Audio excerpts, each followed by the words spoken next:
right. That's enough of that rubbish. Hello, ladies and gentlemen, boys and girls. Welcome to VUX World. I'm your host, Kane Sims, celebrating, as of 2 days ago, 5 years of doing the VUX World podcast. And there couldn't be a better way to celebrate that than with an old friend, Maaike Coppens. Maaike, welcome to VUX World for the third time.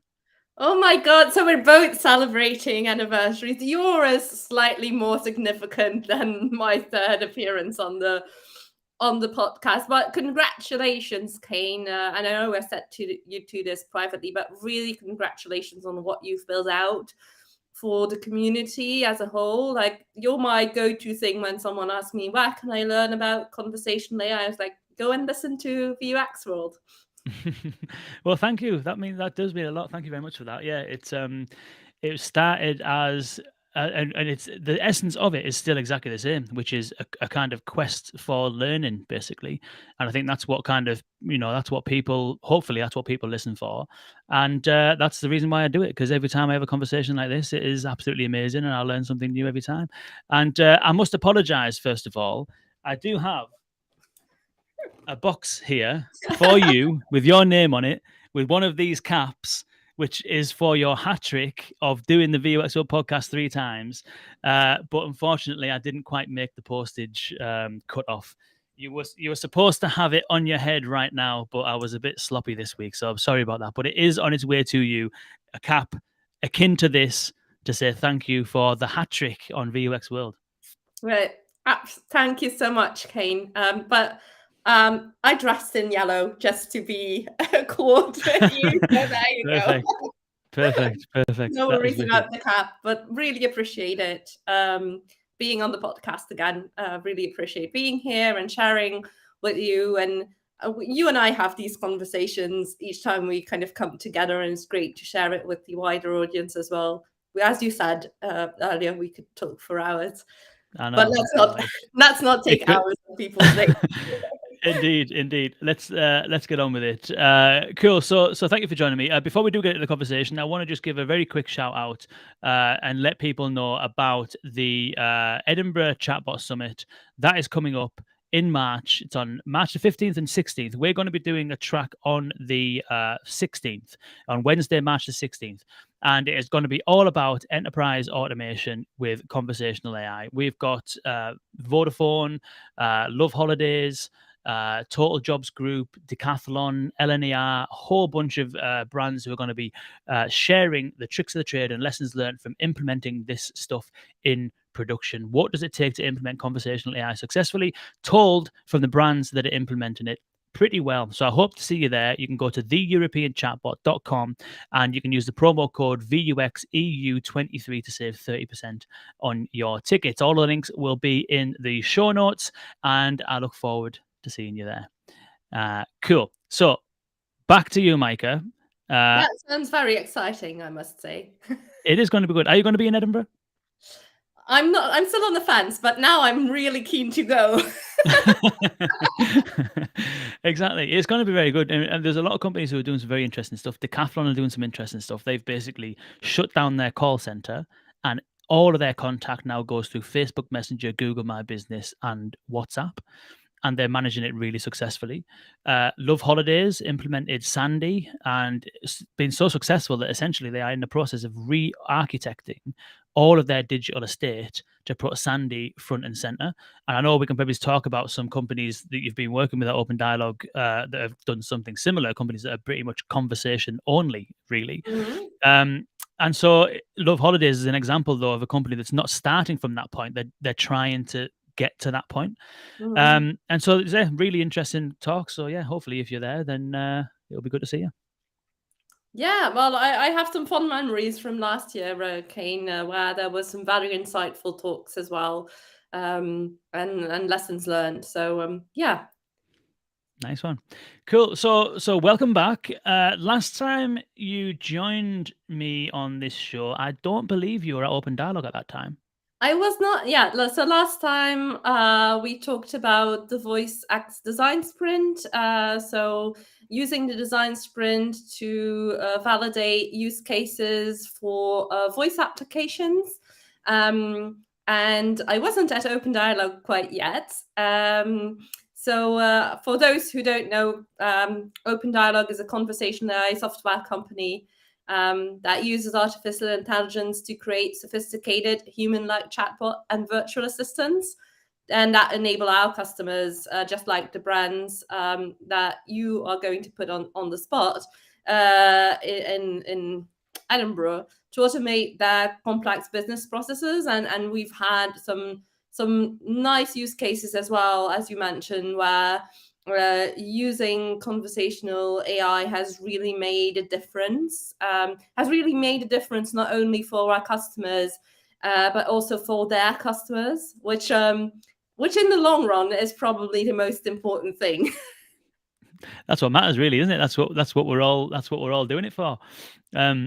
That's good. And so for those of you listening who haven't come across OpenDialog, I would definitely recommend you check out the conversation I had with Ronald Ashry, who's the CEO of OpenDialog, because Ron gets into the details of why OpenDialog exists, and also fundamentally how it's different in terms of the way that OpenDialog has you think about conversations is very different compared to how most people design conversations. So I would definitely encourage people to go back and listen to that episode. I'll put the link to that in the show notes. But for those that are not going to sit through the entire hour of that conversation, Maaike, tell us in a whistle-stop way some of the things that are kind of unique about OpenDialog, because it is a slightly different way of thinking about conversation design.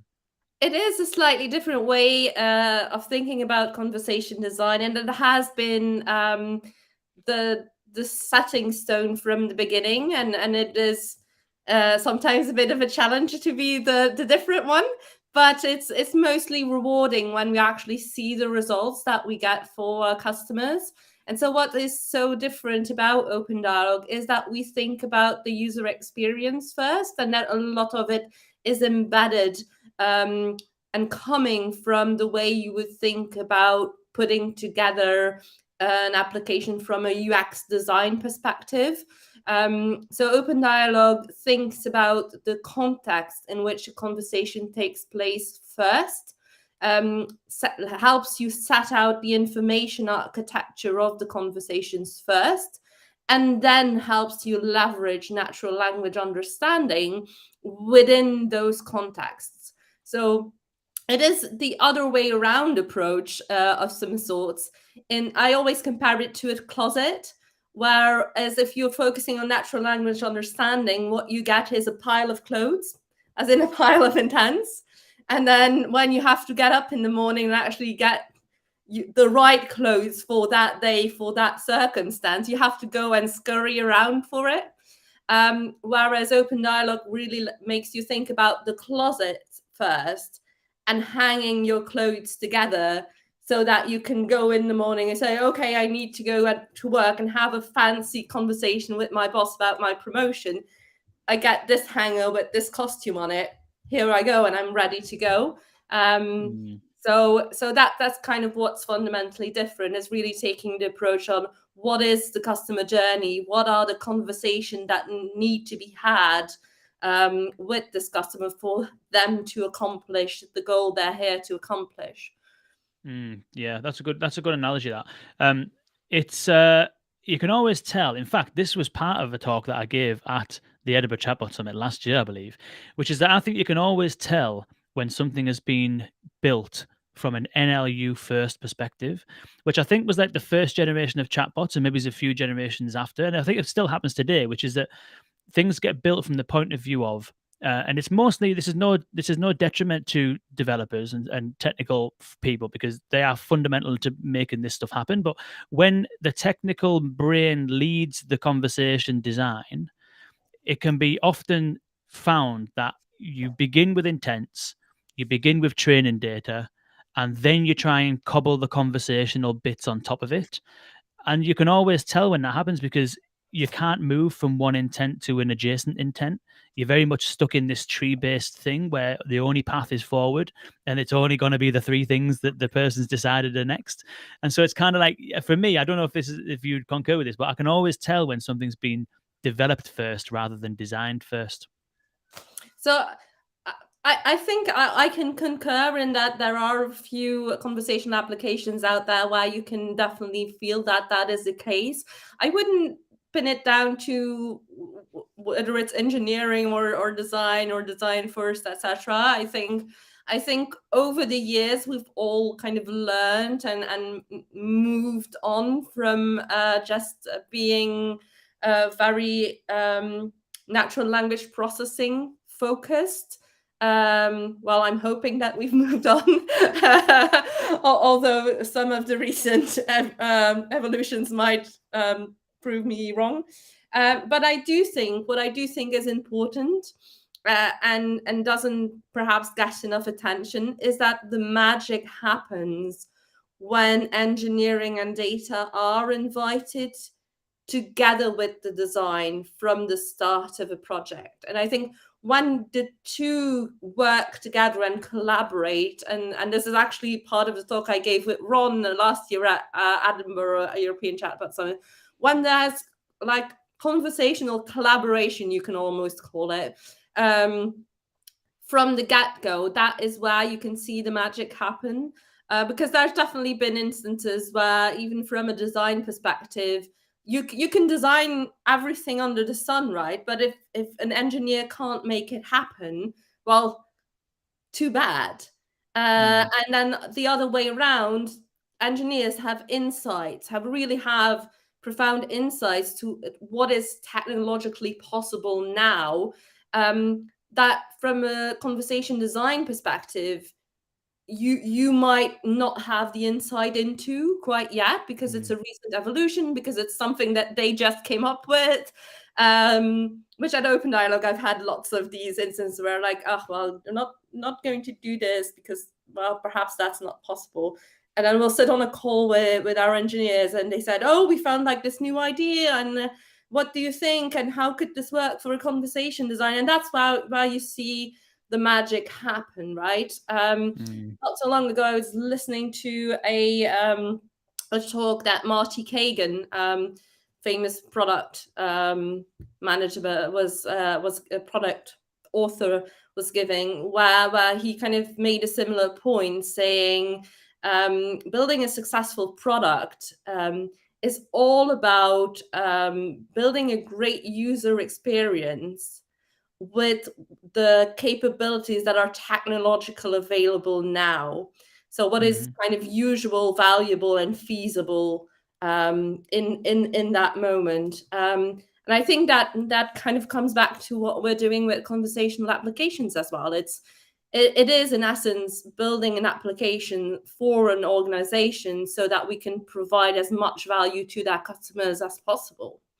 And part of that is, the tooling that you use, the old kind of adage of the tools, we shape our tools, then thereafter our tools shape us.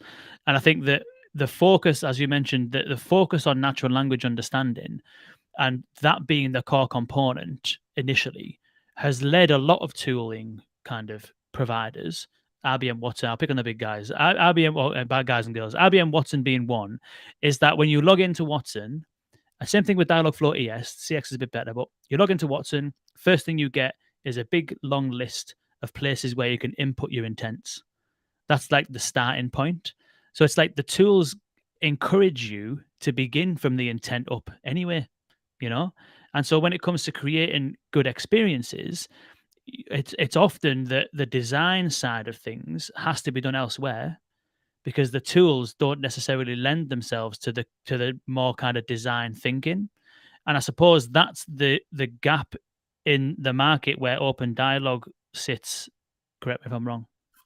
You're absolutely right, Kate. I couldn't have said it better. So, while OpenDialog really aims to accompany their customers from A to Z, and a lot of people will always tell you, "Oh, our platform accompanies customers from A to Z," but most of the time it's probably from C to Z, where the design actually needs to be done elsewhere.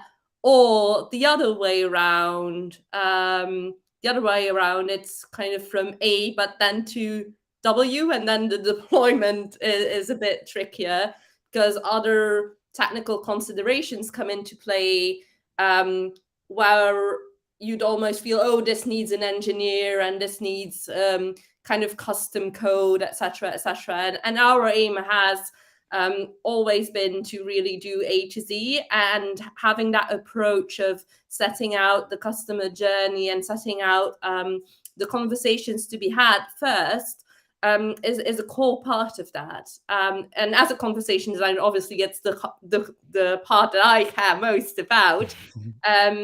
But I found it interesting, case studies in which we've kind of worked, where we have been able to make very little to no changes at all to the actual NLU that was sitting with the experience, and just changing around the order of certain conversations and certain messages and when they were surfaced to the customer. And just changing their length slightly, changing the wording slightly. And then we saw the numbers go up. We saw the number of interactions, the number of people actually fulfilling their need with the chatbot double in the first month, triple in the next month. And it was quite impressive. Like, to be honest, Kane, when we started out with this case study, and you can find it on our website. When we first started out, I was like, okay, we're going to do some conversation design, and we're going to like improve the conversations on this use case specifically a bit better, and we're going to kind of make a few small adjustments. And I thought, you know what? Will probably kind of make a small difference, and then incrementally make more improvements and more improvements. And then we saw the numbers. It was like, okay, like, to be quite frank with you, Kane, like the first month we were like, shall we check this? Are we? Because at OpenDialog, we kind of always minimize the work that we do. Ronald, our founder, like one of our co-founders, constantly tells us, like, we're doing a good job, we're doing the best that we can, and we shouldn't minimize our wins. So the first month, what we naturally did was like we went and checked if there was no way that these numbers could be biased, or something went wrong with the analytics tool, but it didn't. So I think that this kind of just showcases how important how important actually the user experience is. So this particular case study was for customers that were declaring that they had been a victim of cyber attack. So it's really, really important use case, because you have been a victim of what you think is a cyber attack. You don't have any clue. You're in a very stressed out situation. And then someone asks you to start using a chatbot, and you're like, for freak's sake, do I even trust this thing? I've just been cyber attacked. So what is also important to say is this is an organization that works with volunteers, lots of volunteers. So they are giving their time, and kind of automation becomes important to them because they can only help so many people with the people that they are, right? With the volunteers that they are. So all of that to say is that in customer experience, there's one key word, and that word is experience. And so you named this this podcast, Why Have We Forgotten Some of the Basics? I think we're always inclined to run after the newest technology because it's exciting, because new things are possible. And I think oftentimes it becomes a bit harder then to advocate for user research. It becomes a bit harder to advocate for, let's spend some time really thinking through the conversation design. And in the latest evolutions, the question is posed, do we still even need conversation design? I'm not asking the question. I'm perfectly positive on the answer. But you can hear rumors being about, and do we still need conversation design? And I think lots of lessons have been learned throughout history on all components, right, of natural language understanding, of user experience, that we need to learn from and that we can't forget about. And that was something that was actually quite clear also at the European Chatbot Summit last year, where we had a few professors present some case studies of things they have been working on and research that they are doing. And it was really interesting because that's the things you don't really hear about, those things a lot. They don't get talked about, but lots of academic research has gone on around the user experience. So not only when we think about research, we tend to think about, oh, this is technological research with loads of complicated words and schemas and diagrams. But there are actually also academic research studies based on linguistic patterns, for example, or customer behavior with virtual assistants. There's actually an interesting study around personality as well, where someone compares the personality or non-personality of Google Assistant versus the Poncho chatbot and what the customer preference there is. There's loads of interesting studies. And so sometimes in this industry, and I don't know how you feel about this, Kane, but you get the feeling that we have to reinvent the wheel somehow, but we don't. Like, there have been great studies and best practices in user experience design, in user research and techniques and methodologies that we can build upon. And I think you use the design sprint, for example, quite a bit as well, which originally was stemmed from product and not necessarily from conversation design. So I don't know, what do you think? Yeah, I agree. I definitely agree. I think that the kind of the analogy that I sort of use is, have you seen Graham Hancock's latest Netflix series? It's called Ancient Apocalypse. I have not. I'm putting that on my list for this evening. It is definitely worth it. So what he does is he goes around a load of ancient sites across the world. There's one called Göbekli Tepe in Turkey. There's a bunch of sites in Mexico, or ancient pyramids in Mexico and stuff like that. And all of these sites have been carbon dated to something like 11.5 to 12,000 years ago. And according to history, according to archaeology, modern civilizations that are capable of building those kind of structures really didn't emerge until like 3,000 years ago, 2,000 years ago, something like that. Or maybe it's even 4,000 years ago. I forget the exact dates. But basically, the evidence points to advanced civilizations that could build massive monolithic structures that existed well before we believed that humans could do that stuff. And so he calls it ancient apocalypse. And one of the phrases that he uses in there, which really got my kind of wheel spinning, especially after hearing your talk at the Open All About Voice in last October or November, was that his question is, are we a species with amnesia? Now, that instance is amnesia based on apparently there was kind of like loads of comets that hit the Earth and that could have caused massive floods, etc. But in this instance, what we're talking about is people who have experience in product design, service design, user research, design thinking, project management, technical development, software testing, coming into a new way, a new kind of technology type, new interface type, new design practice, and similar methodologies from a high level framework perspective, but the details within are definitely different. And it seems as though you're exactly right, that it seems to me, at least, as though we are a species with amnesia, because user research doesn't really exist. It does exist, but it doesn't happen very often. I've worked with some pretty big organizations in the last sort of like 4 years, and user research was the main thing that I kind of brought to the table after seeing that they just don't do any of it, don't test anything before it goes out with customers to see whether the experience is actually any good. Project management, I think, is another area. I think there's a lot of agile fanatics that basically run waterfall projects, which happens all the time. And it's like, Waterfall with a little bit, with this like a little tad of agile thrown yeah, into it. it's a waterfall project with agile terminology, basically.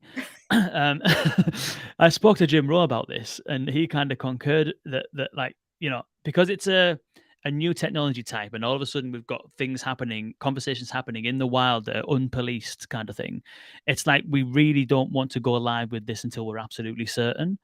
Whereas the reality is, the earlier you go live, really, providing you've got a decent enough first pass, the better that you'll be by the time you get to the point where you would have gone live, because you've got all of that optimization time. And so I feel as though you're right. There's a load of areas where, and this isn't necessarily that people are coming into this kind of space forgetting what they know. It may be actually that there's just people coming into this space that don't know this stuff. If a lot of conversation designers are like copywriters and playwriters and really creative people that maybe have never worked in a product environment or a service environment, and worked with this kind of methodology. Perhaps there's it's a bit unfair to sort of make assumptions and stuff like that. But there's definitely some very fundamental things that, in my experience from observing lots of different teams do this stuff, get missing for some strange reason. So it's interesting, right? Where you say we've got different people coming into this field, etc. And over the last few years, that's definitely been the case, right? People come from UX design, from copywriting, from project management, etc., etc. And I inherently think that the responsibility is not on them, because you don't know what you don't know, Kim. Like literally. Yeah, definitely. You are very focused on your specialization, what your specialization means for conversation design. You're learning this new skill, which is conversation design, which is kind of close to what you were doing before, but not quite. But it is up to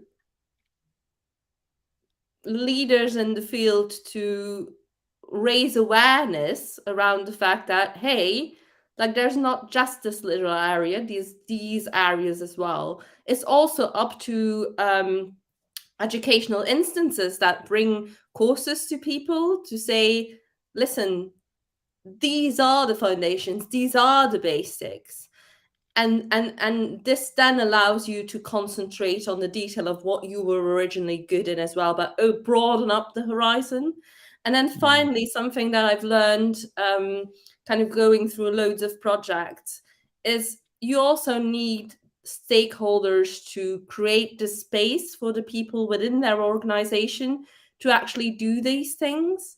Because I sincerely think that there's a lot of UX designers and UX researchers that would very happily jump on the user research bandwagon for a conversational AI project, but that they're not given the space, and they advocate for it very heavily. Certain people very heavily, other people less heavily, because it's all to do with the UX maturity of the organization that you're in. And that's something that's really hard to move as a solo practitioner, or as part of a team, because there are conflicting priorities there.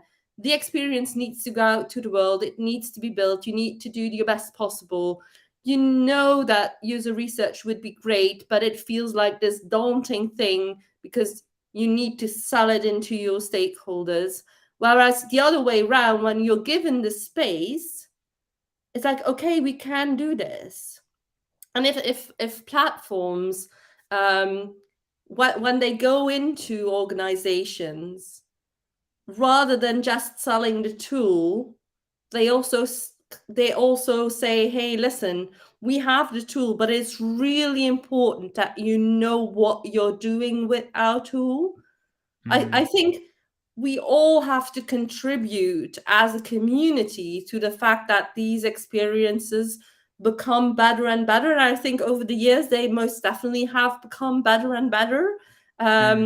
Looking at some conversational applications from a few years ago, I go, oh my God. Like even like I'll admit it, even things that I've designed, like, oh, did I do this? Because you learn, right? You learn with each new project, and you make it a bit better each time. And as you so rightly say, you have to kind of start experimenting, because otherwise the train will be long gone before you actually take it. But you have to do so in a informed way. Because if you don't know who you're building something for, if you don't know what they want to accomplish, and if you don't know what kind of questions they'll be asking, well, then you're just doing what you were doing before. You're having a monologue. You're talking at your customers. You're not talking with your customers. The whole idea of conversational applications is to create a connection, is to make sure that that connection between customers and organization happens. And so it's not only about what they would ask, but why they're asking it. And there's loads of questions to be uncovered before you actually go into a conversational project. And it will set you up for success later. So yes, it takes some investment, some time, and some effort to do these things, but it will pay down the line, because you won't be playing a guessing game. Because you have a lot more insight into what types of questions your user might be asking, how they might be searching for a certain product. There's an example that I give, and which I talk about in my book also, where I was working with this. I don't know how you call this in the UK, where you get tooling and things to do some decoration around the house. And Oh yeah, like a block, like B&Q or something like that. yeah, something like that. Yeah. And we were working with this brand, and this brand said, oh, we'll do a chatbot based on our catalog. We have a catalog data with the tools, with things like paint, how much kilo the paint bucket actually is, etc., etc. And people can just ask for it in that way, the way they search on our website, right? Because that's the way it was done before. And I had the chance to actually go and be on the floor in the store with a team for multiple days on end, and to do some shadowing, which is a technique that is used in UX design and research, which is a qualitative method. And we actually learned that people don't ask about getting a pot of paint blue of 3 kilos. No, they come to the person in the store. They're saying, "Listen, I need to repaint my bathroom. What would be a good paint so that that is waterproof?" So it was all more about the project than the actual thing. Which, had we not had the space to actually do that research, we would have just built the conversational equivalent of the search that they had on their website. Yeah, that's very good. We've got a very good question from Adam Woolacott. Shout out to Adam. How would you recommend advocating for the importance of UX research and testing in an organization if deadlines and budgets are tight? Let's take that example you've just got there. You've got some data, website search data, stuff like that, but you really want to go and spend some time with the boots on the ground. How do you go about kind of advocating or trying to sell that in when, they've got a very specific project timeline and stuff like that? I think that's a very interesting question, and I'll tell you why. I've always found, when I read articles about this very topic, they always recommend you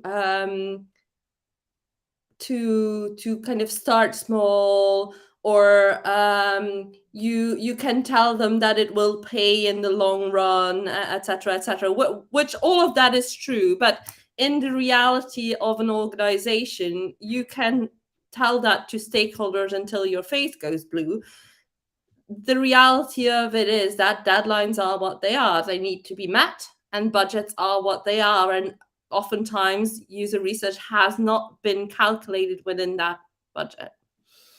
So making the case with previous case studies, be it yours or be it someone else's, where it has made a significant difference, I have found to be very successful.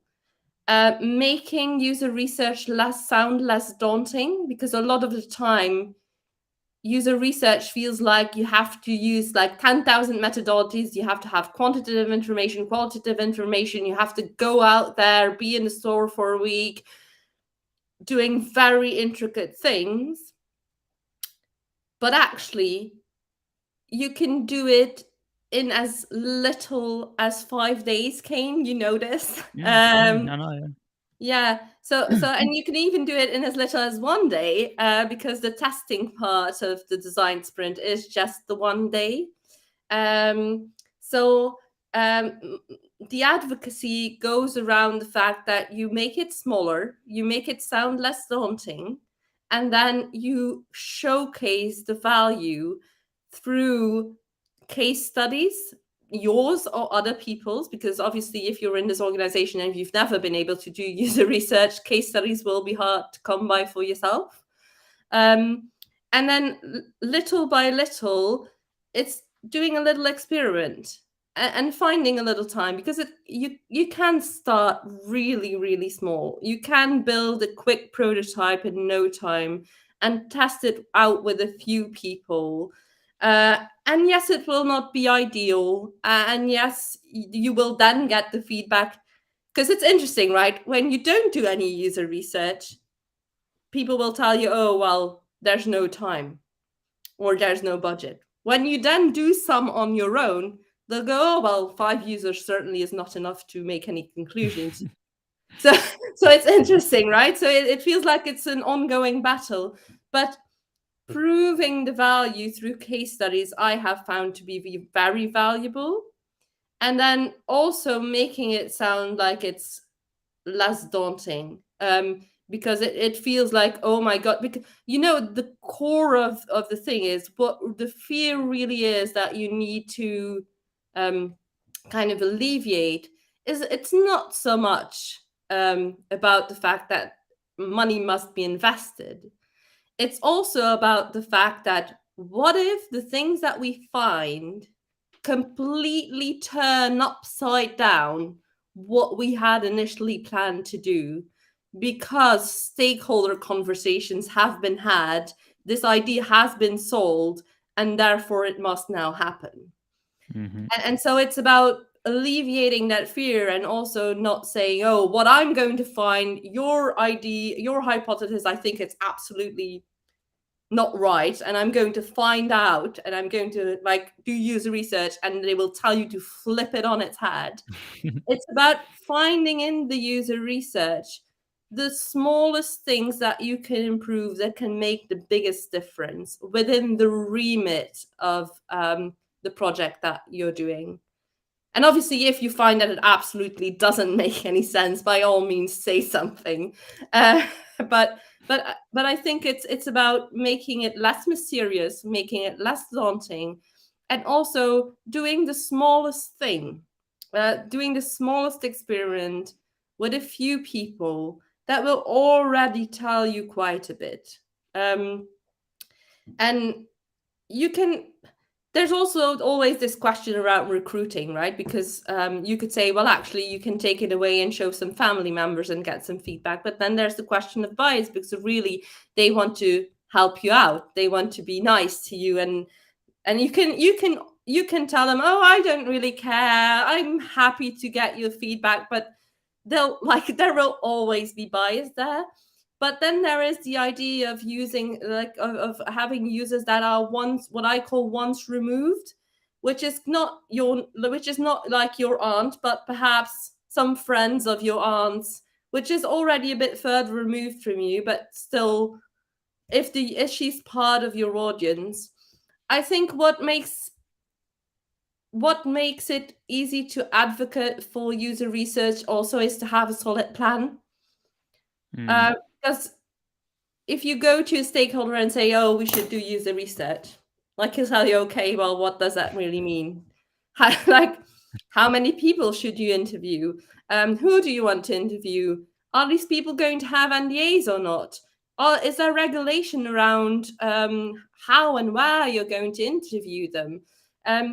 You need a solid plan. You need to say, you need to be able to say, I have thought about this. I have thought about the customer journey. I have thought about what a good conversational AI application would look like. And we've worked around this with the team. And we have some serious question marks. And these serious question marks will help us make informed decisions around the experience, and which will avoid us later on to actually having to rebuild something or having to rethink an entire experience.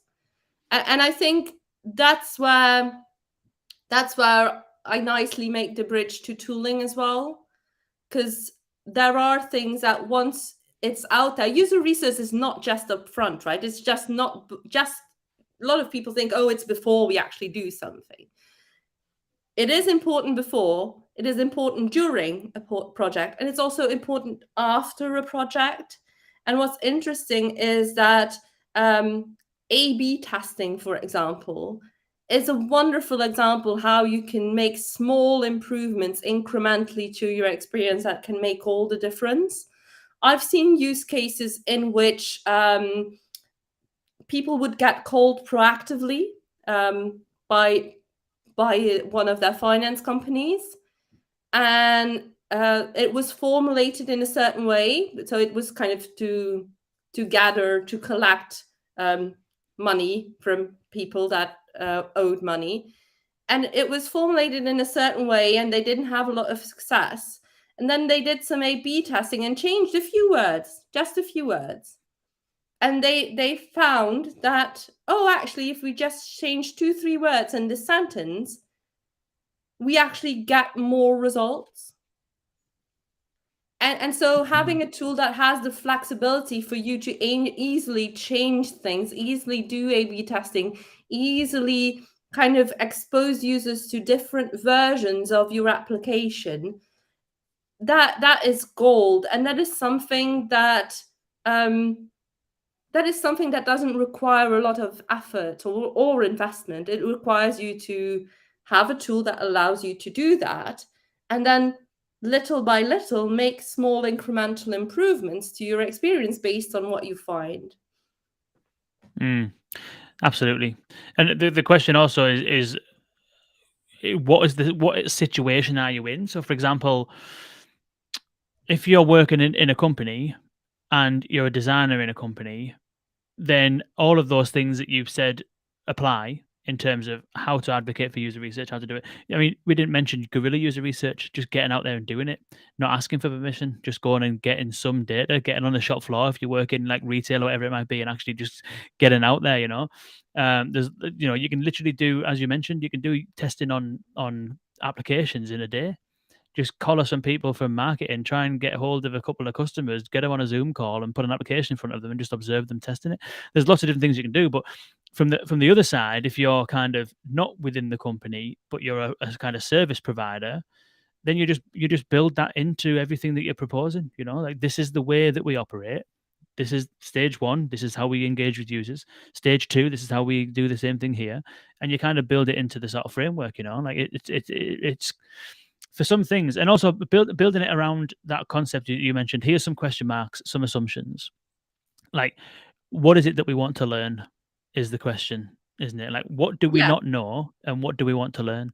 And the project can't really move forward unless we learn these things. Otherwise, we're just taking a massive stab in the dark. And it's not even that it's going to cause more work later on. It might actually be that some of the assumptions we make are really fundamental, like your kind of assumption of this chat assistant needs to be about choosing paint colors. That's so fundamental that you could have gone live with that, and the whole thing could have been completely canned later on because it just doesn't work. So it's interesting, right? It's one. It was part of the talk I did at VUX Summit. It's part of not doing, the cost of not doing it, right? It's thinking about that as well. Like, what is the cost of not doing user research? Well, the cost of not doing user research is that you end up building the wrong thing. And the cost of not doing user research while you're doing the product, while you're actually building the application. So not just from a strategy perspective, not just from is this the right use case perspective, but from the conversation design perspective. Is this the right way to word things? Is this the right structure? Is this what is the most important thing for users first time they get in onto the conversational experience? That then is the cost of not doing user research as well. You're actually building it in a wrong way. And it's what I call the infernal cycle of innovation.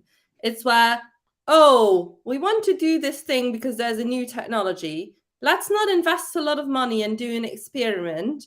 Let's not do user research because really it's just an experiment.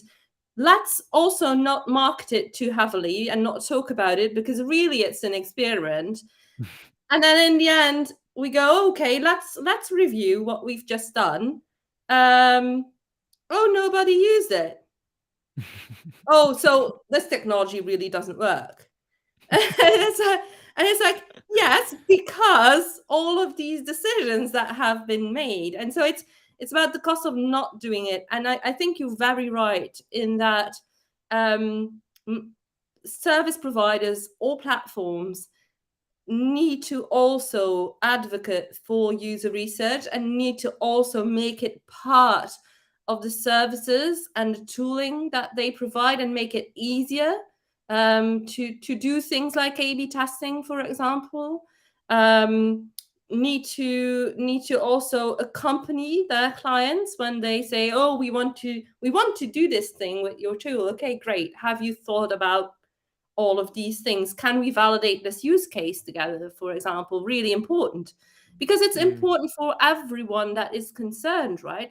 Because if you go in and say, okay, great, we have this tool, you're going to do this use case, go at it, and we haven't validated together that that use case is actually valuable, well, in the end, that relationship won't last very long. So it is fundamental and it is important, and it is all part of growing together as an industry to say, let's not forget that a conversation is about building a connection. Yes, it's about automation. Yes, it is about making processor quicker, more efficient, helping with kind of more tedious tasks, etc. But it's first and foremost a conversation between a customer and the organization. And if no one invests in finding out what that conversation is going to be about, it's just people talking next to each other rather than with each other. And I think that's a key point, right? That connection between technology use cases and the customer, and making sure that everyone is set up for success. I'm a big believer in defaults. Like, I'm sure you've come across like the whole sort of nudge theory and stuff like that. Like, whatever the default is the thing that gets adopted.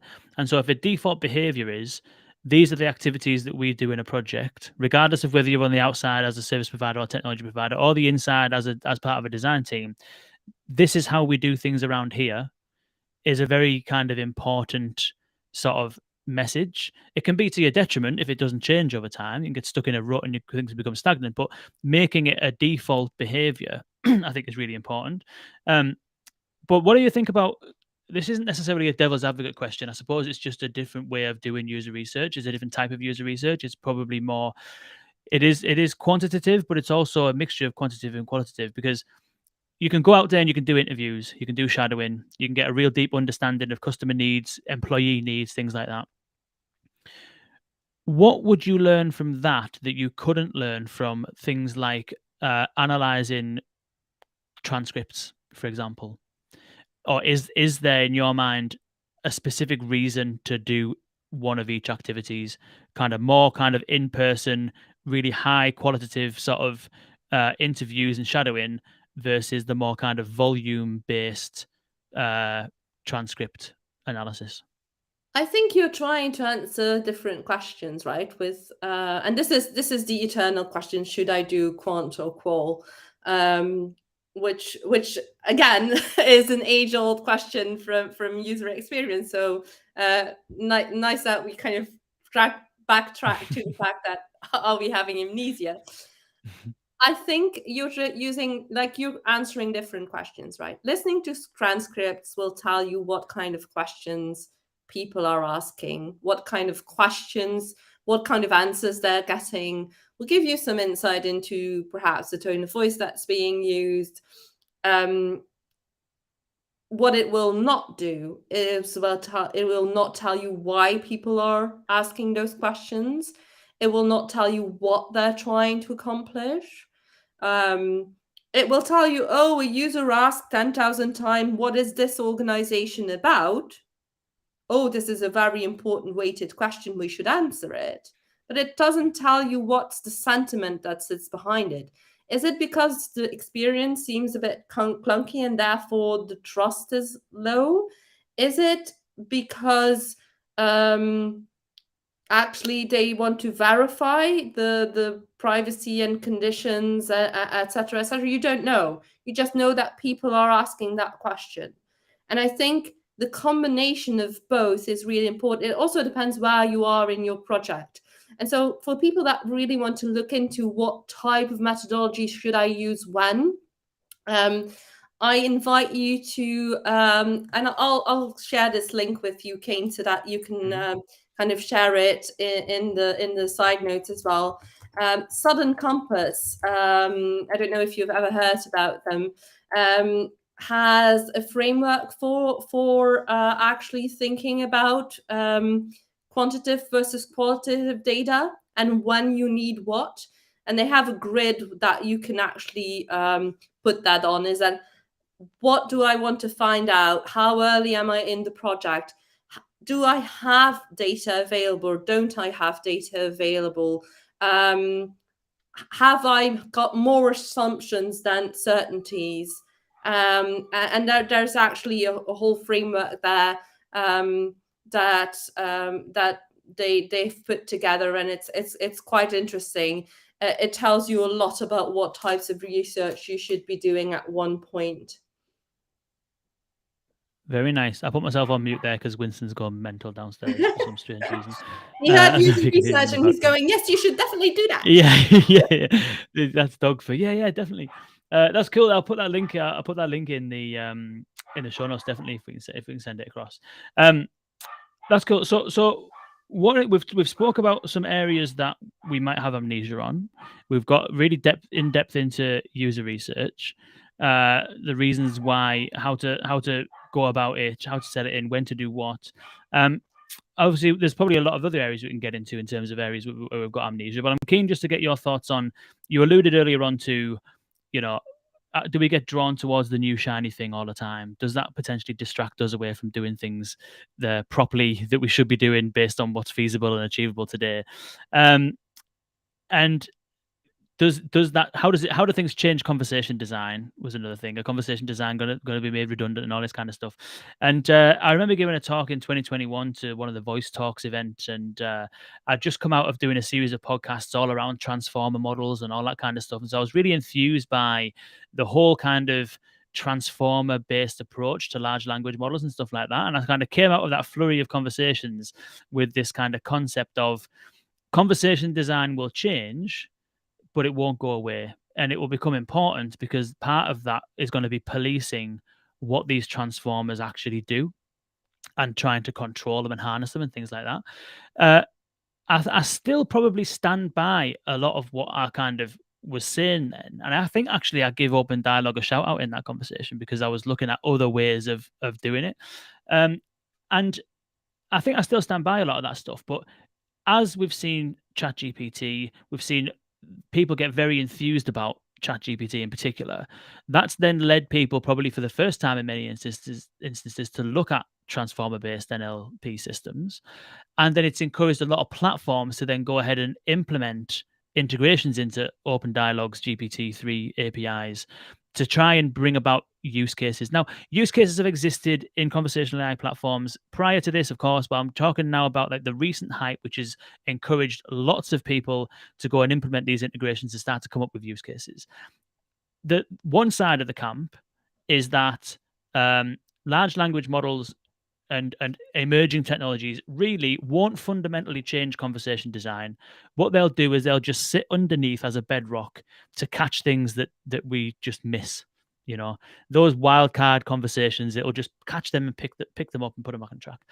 Another school of thought, and this is coming from a conversation I had with Nick Frost, who's the CTO of Cohere.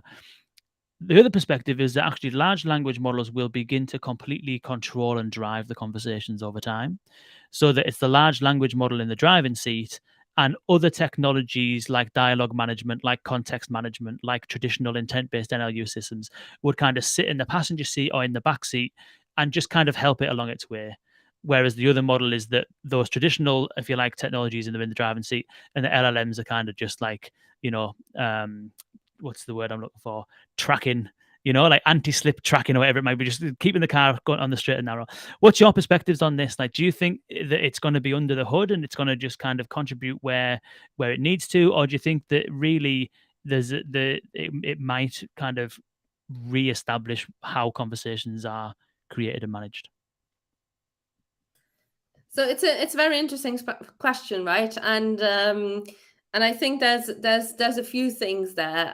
I think first of all, I wanted to thank you, Kane, for your very good article on ChatGPT and large language models, and that they are not the same thing. Because I see lots of articles out there that kind of convolute both of them and then make some assumptions.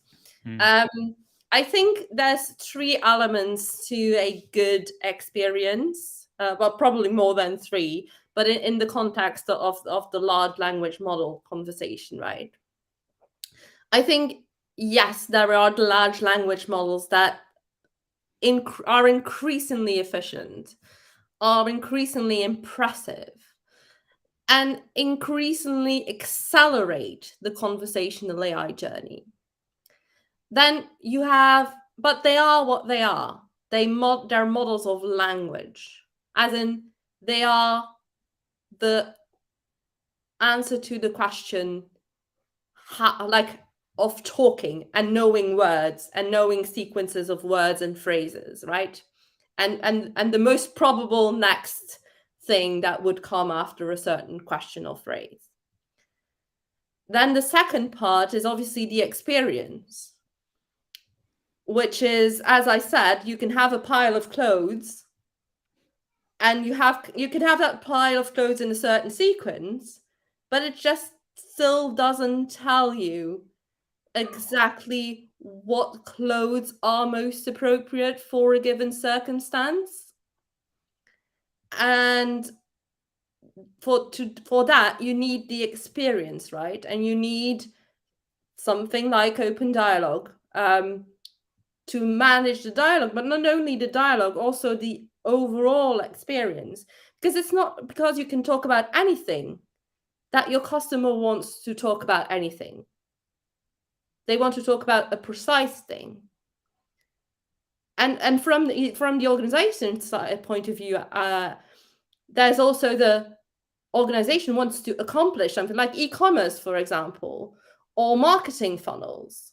There's a certain sequence there where you talked about the nudge, right? There's nudging and kind of overall experience design that needs to happen for that conversation to take place successfully for people to accomplish their goals. And then there's all the knowledge. There's kind of the knowledge that sits within the organization, and there's that data. And these three things working together is where it really becomes powerful. And you need an orchestrator, as you say, to make that happen. And obviously, because I'm very embedded in experience, I would say that the experience is the orchestrator, and the management of the dialogue is probably what harnesses, as you say so well, the large language models and the NLU-based models and the kind of more traditional experiences of this is the route that we want you to go through as a user. And I think it's an orchestrator that sits on top of it and kind of knows which to alleviate at what moment and what makes sense in the overall experience for the user. So I think I'm probably more school harnessing of the model than I am school the model takes it all.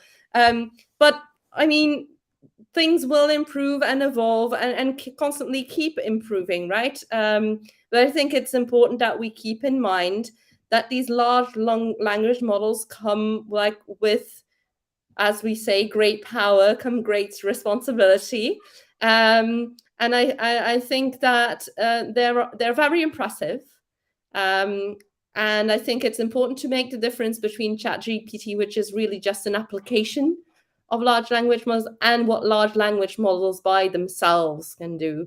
It's not quite the same thing. And so in a conclusion, I think the combination of large language models with knowledge bases and with a great experience and dialogue management can make for a very successful conversational application.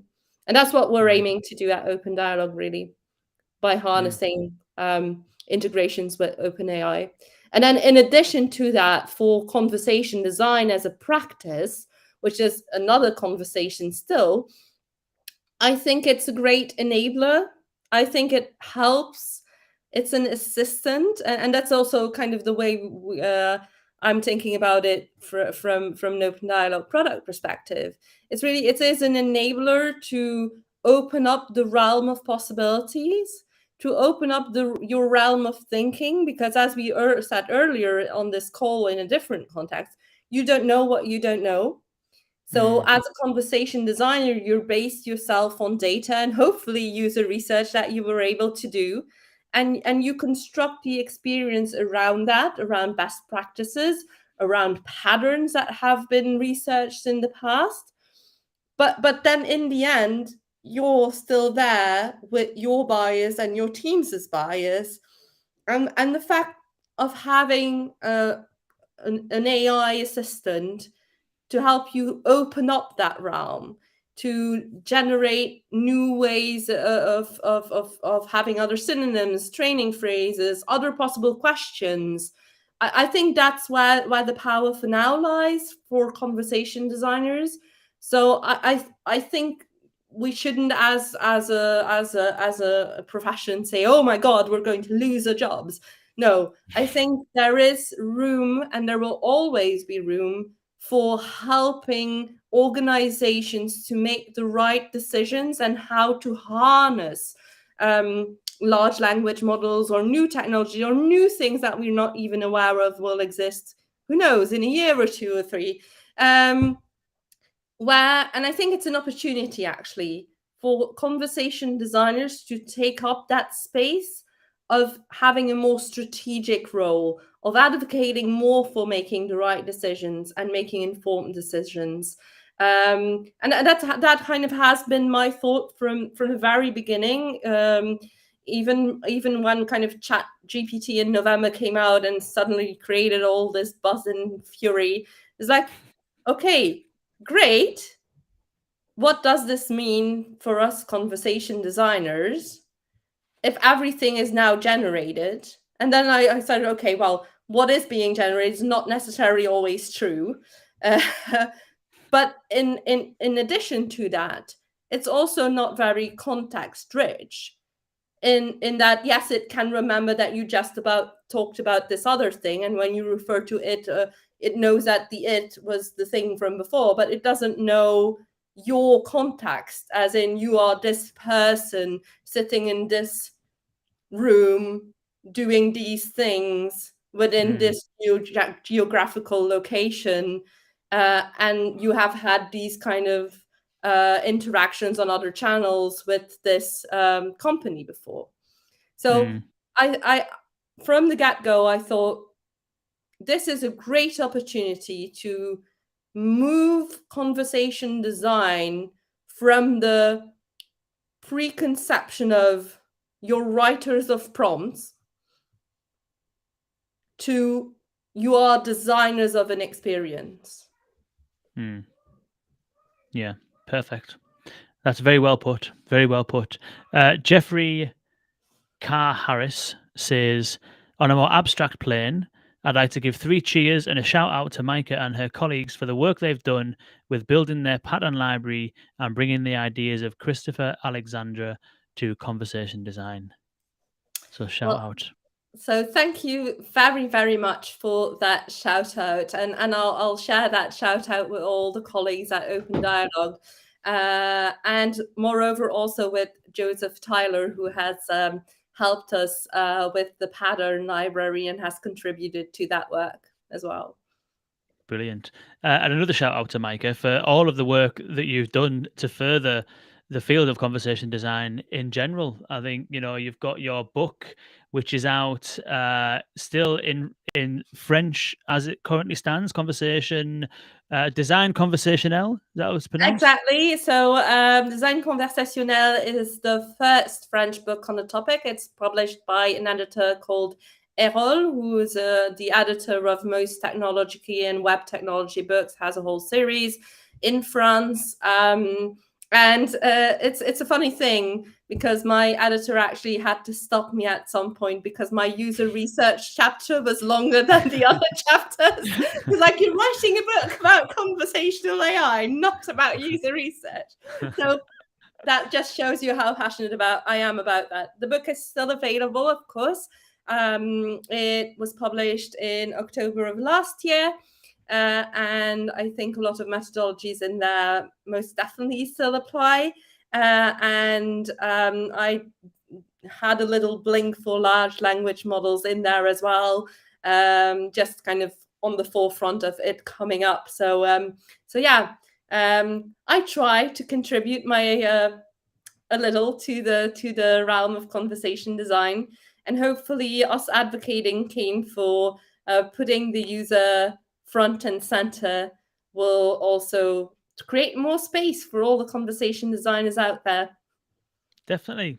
And it's not just the book and it's not just the design patterns. You've always been contributing. I know you did some work with Heidi Culbertson in the past around workshopping templates and playbooks and all this kind of stuff. And you've shared so much kind of knowledge with VUX World over the years, from how to take one conversational assistant in one language, translate it into another language, creation, I think we were talking about. Transcreation. Another topic I still care greatly about, multilingual conversational applications. Really, really interesting field as well, where we, again, can learn a lot from how the translation industry works. And we should definitely kind of build upon that. And not just say, okay, let's do multilingual intents and put some integration on there, but really kind of bring it home by using translation best practices, because that's how organizations work with translators, right? So it's important that we don't get amnesia, but also that we don't stay in our bubble and that we learn from the industries we're working with. Yeah, absolutely. Wicked. That is so good. I'll put the links to the book and also to OpenDialog in the show notes. If you're tuning in right now, you can see the link coming up here. Where has it gone? It doesn't seem to want to show for some reason. Why is that? Oh, there it is. Cool. That was a bit delayed. OpenDialog.ai. OpenDialog.ai if you want to go and check out OpenDialog, which I recommend you do. And I'll put the links to the book in the show notes as well as some of the things that we've been talking about, some of the resources and stuff like that you highlighted. Adam says, great conversation. Thank you both. Thank you for tuning in, Adam. It is absolutely a pleasure to be able to do this and a pleasure to have you along for the third time, Maaike. Your cap will be in the post this week, I promise. What do I get when I come on a fourth time, Kate? I don't know. I haven't got that far yet. No one's been on 4 times yet, I don't think. So I'm struggling. I thought the cap was a pretty nice hat trick. You know what I mean? Yeah, but, I know. Yeah, I don't know what to do. What do you call 4 times? If someone scores 4 goals, you don't call that I have no idea anything. because I'll I very don't. much disappoint you, but football is not one of my. Yeah, it very much was something that I have been very involved in all of my life until my son was born. Not been necessarily putting all the blame on him, but like with VUX World and a son and family and stuff like that, it's like very little time for football. So I'm miles behind. Maybe I was going to say there's a golf analogy in there, but I haven't played golf for longer than I played football, so probably not. But any ideas on what to do that's for somebody's fourth appearance, please do let me know. And if you've got any ideas, Michael, I'm all ears. It will now become my ambition to find a fourth topic to talk about. Okay. You are always welcome. Always welcome. It is always a pleasure. Thank you so much for joining me. Really appreciate Thank it. you so